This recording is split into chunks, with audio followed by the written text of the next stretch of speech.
हिना के इहो सेरो बाक़ाइदा सम्झ में आयो हूंदो हिना ये तो समझ में आया ना। हा हिना ॻाल्हि करे पई त मां सेरा त ॿुधंदी आहियां, कुझु सम्झ में ईंदा आहिनि कुझु न बि सम्झ में ईंदा आहिनि पर ॿुधंदी लाज़मी आहियां। पर छो जो हे उर्दू ॿोलीअ में आपा जो सेर हो त उहो त तमामु घणो पसंदि आयो ऐं तारीफ़ बि ॾाढी पई करे त आपा लाइव ॻाए कीअं थी।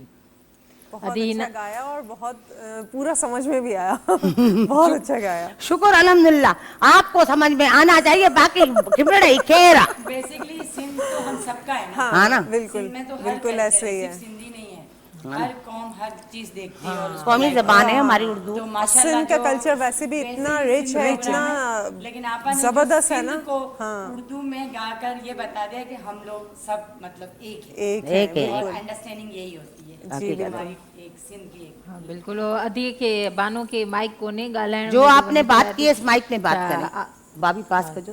अच्छा सिंधी कल्चर जे हिसाब से तव्हां कुझु ॻाल्हायो। बिल्कुल मैं यही कहूँगी कि सिंधी कल्चर सबका कल्चर है नहीं आप बोले, और आप बोले। आवाज़ अचे तव्हां ॻाल्हायो। हाँ और यही है कि सिंधी कल्चर में आप देख लें कि हर कौम झूम रही होती है, उठ रही होती है। मैं ज़िला दादू गई थी, एक एज ए ब्यूटिशियन भी हूँ, तो एक दुल्हन तैयार करने गई थी। जब मैंने देखा था दिसंबर में, उन्होंने इतनी इज्जत दी, इतना इतना मतलब इतना मैं बताती हूँ कि वहाँ नाराज़ हो जाते लोग कि हमारे घर से रोटी खा के जाइए। हाँ बिल्कुल ये आप हमारा- बिलीव करो मुझे इतना अच्छा लगा जब से मतलब आई लाइक इट। मैं खुद तो सिंधी नहीं, मैं गुजराती स्पीक हूँ, कोशिश कर अरे रही हूँ अरे आपा से- गुजराती भी तो सिंधी होते हैं, सिंधी ना, बोलते हैं। हाँ। तेरे को अपनी गुजराती में सिंधी किधर चली गई? हम लोग हाँ, ठेठ आपा- गुजराती है हैं ना? बाकी अल्लाह का करम है कि ये कि जो आपा ने उर्दू में गाया ना, तो आपा ने बता दिया कि सिंध सिंध है हाँ बिल्कुल ये तव्हां और हम सब एक तव्हांखे हैं, तो ख़बर है। हम सब एक हैं। आपा और हम सब एक हैं। एक हैं। आपा मां हिना मैडम ॾे ईंदमि त हिना साहिबा खां पुछंदासीं त जेके सोशल वर्कर बि आहिनि उन खां अलावा पार्टी सां भी तो ताल्लुक़ आहे, पर जेकी तव्हांखे दिक्कतूं कोई दिक्कत पेश आई हो, कोई हादसे आपके साथ पेश आते होंगे, जैसे अभी आपने कुछ पहले बात की थी ब्रेक में कि कोई खातून जो थी वो रात के टाइम शाम में बता रही थी सुसाइड के लिए गई थी, तो वो आप जी शाम में 8 बजे के करीब वो नहीं 8 बजे शायद वो गई थी, मुझ तक वो पहुंची थी शायद 11 साढ़े 11 तक। तो वो उनको ड्राइवर थे वो लेकर आए, कहने लगे वो सी व्यू पर खुदकुशी करने के लिए गई हैं। तो वो लोग उनको लेकर आ गए। अब वो रो रही थी, उनसे पूछा क्या हुआ है, तो वो कहने लगी कि उनके हस्बैंड ने उनको घर से निकाल दिया है और फिर उनको उनकी जो मदर थी उन्होंने दूसरी शादी कर ली थी। तो वो उनके जो यानी जो उनके सेकंड फादर हुए वो उनको रखना नहीं चाहते, स्टेप फादर जो थे, तो वो उनको रखना नहीं चाहते, तो वो इसलिए ख़ुदकुशी करना चाह रही थी।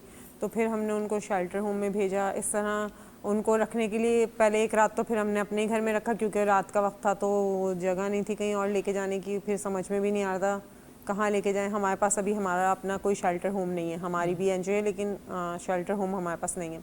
तो फिर हम उनको सहारा वेलफेयर लेके गए थे सुबह के वक्त।